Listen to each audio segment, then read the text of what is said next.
সম্প্রতি পাক ভারত যুদ্ধ পরিস্থিতির মাঝেই পাকিস্তানের সংসদ সদস্য মাওলানা ফজলুর রহমান বলেছেন, বেলুচিস্তান প্রদেশের 5 থেকে 7টি জেলা স্বাধীনতা ঘোষণা করতে পারে এবং জাতিসংঘ সেই ঘোষণাকে স্বীকৃতিও দিতে পারে। তিনি 1971 সালের বাংলাদেশের মুক্তিযুদ্ধের উদাহরণ টেনে এনেছেন, যা পাকিস্তানের শাসক গোষ্ঠীর জন্য নিঃসন্দেহে একটি অস্বস্তিকর প্রসঙ্গ।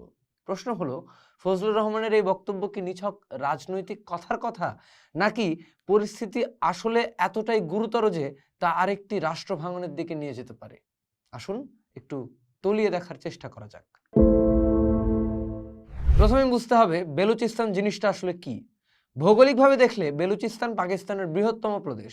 দেশের মোট আয়তনের প্রায় 44% এই প্রদেশ। এর পশ্চিমে ইরান, উত্তরে আফগানিস্তান, পূর্বে পাকিস্তানের সিন্ধু ও পাঞ্জাব প্রদেশ এবং দক্ষিণে আরব সাগর। বুঝতেই পারছেন এর ভূরাজনৈতিক গুরুত্ব কতখানি পাকিস্তানের জন্য। একদিকে দীর্ঘ উপকূল রেখা, অন্যদিকে গুরুত্বপূর্ণ প্রতিবেশী রাষ্ট্রসমূহ। এখানেই শেষ নয়, বেলুচিস্তান প্রাকৃতিক সম্পদে ভরপুর। গ্যাস, কয়লা, সোনা, তামা, ইউরেনিয়াম, কি নেই সেখানে। বিশেষ করে সুই গ্যাস ক্ষেত্র পাকিস্তানের অর্থনীতির অন্যতম চালিকা শক্তি। আর এখন তো গোয়াদর বন্দর এবং চীন পাকিস্তান অর্থনৈতিক করিডোরের কারণে বেলুচিস্তানের গুরুত্ব আরো কয়েক গুণ বেড়ে গেছে। সোজা কথায়, স্ট্র্যাটেজিক্যালি এবং অর্থনৈতিকভাবে বেলুচিস্তান পাকিস্তানের জন্য একটা সোনার খনি।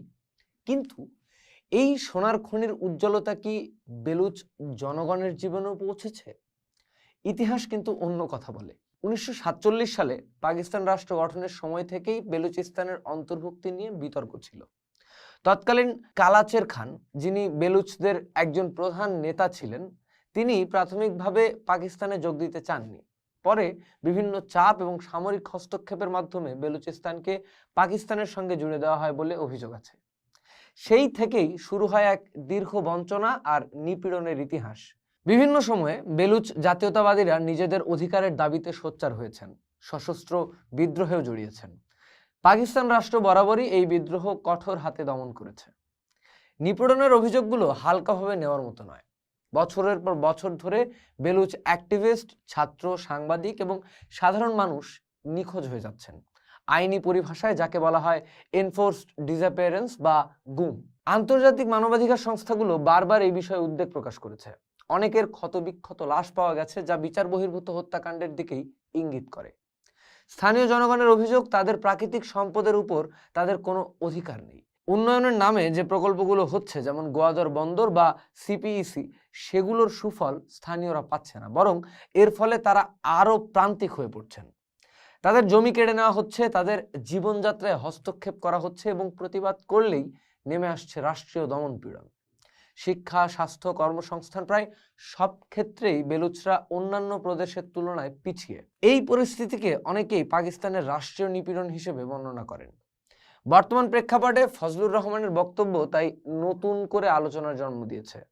যদিও তিনি নিজে একজন ধর্মীয় নেতা এবং তার রাজনৈতিক দলের নিজস্ব এজেন্ডা রয়েছে, তবুও তার মতো একজন জাতীয় স্তরের রাজনীতিবিদের মুখ থেকে এমন আশঙ্কার কথা প্রকাশ পাওয়াটা বেলুচিস্তানের অভ্যন্তরীণ ক্ষোভের গভীরতাকেই নির্দেশ করে। 1971 সালে তৎকালীন পূর্ব পাকিস্তানে যা ঘটেছিল তার পেছনেও ছিল দীর্ঘদিনের অর্থনৈতিক বৈষম্য, রাজনৈতিক অধিকার হরণ এবং ভাষাগত ও সাংস্কৃতিক আগ্রাসন। যখন একটি জনগোষ্ঠীর আত্মপরিচয় এবং মৌলিক অধিকারগুলো অস্বীকার করা হয়, তখন বিচ্ছিন্নতার সুর ওঠা অস্বাভাবিক নয়। ফজলুর রহমান জাতিসংঘের স্বীকৃতির যে সম্ভাবনার কথা বলেছেন, তা কতটা বাস্তবসম্মত সেটা ভিন্ন প্রশ্ন।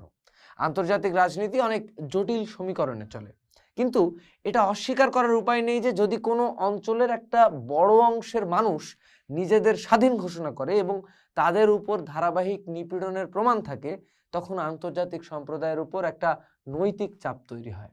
তবে এটাও মনে রাখতে হবে, বেলুচিস্তানের স্বাধীনতার দাবিদার সশস্ত্র গোষ্ঠীগুলোর মধ্যেও বিভেদ রয়েছে এবং তাদের সবার লক্ষ্য এক নয়। কিছু গোষ্ঠী সম্পূর্ণ স্বাধীনতা চায়, আবার কেউ হয়তো বৃহত্তর স্বায়ত্তশাসন পেলেই সন্তুষ্ট হবে। কিন্তু মূল সমস্যাটা হলো আস্থার অভাব। পাকিস্তান রাষ্ট্র এবং বেলুচ জনগণের মধ্যে যে অবিশ্বাস আর ক্ষোভের পাহাড় জমেছে, তা দূর করা সহজ নয়। তাহলে প্রশ্ন হলো, পাকিস্তানের ভবিষ্যৎ কি?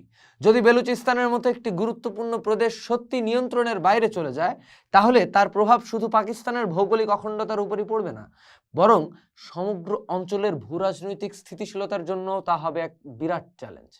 ফজলুর রহমানের হুঁশিয়ারি হয়তো অনেকের কাছে বাড়াবাড়ি মনে হতে পারে, কিন্তু ইতিহাস সাক্ষী, জনগণের সম্মিলিত ক্ষোভ যখন চরমে পৌঁছায় তখন অনেক অসম্ভবও সম্ভব হয়ে যায়। এখন দেখার বিষয়, পাকিস্তানের শাসকেরা এই হুঁশিয়ারিকে কতটা গুরুত্ব দিবেন, নাকি তারা অতীতের মতোই দমন পীড়নের পথেই হাঁটবেন। পোস্ট দেখুন, ভাবুন, করুন, থাকুন পোস্টের সাথেই।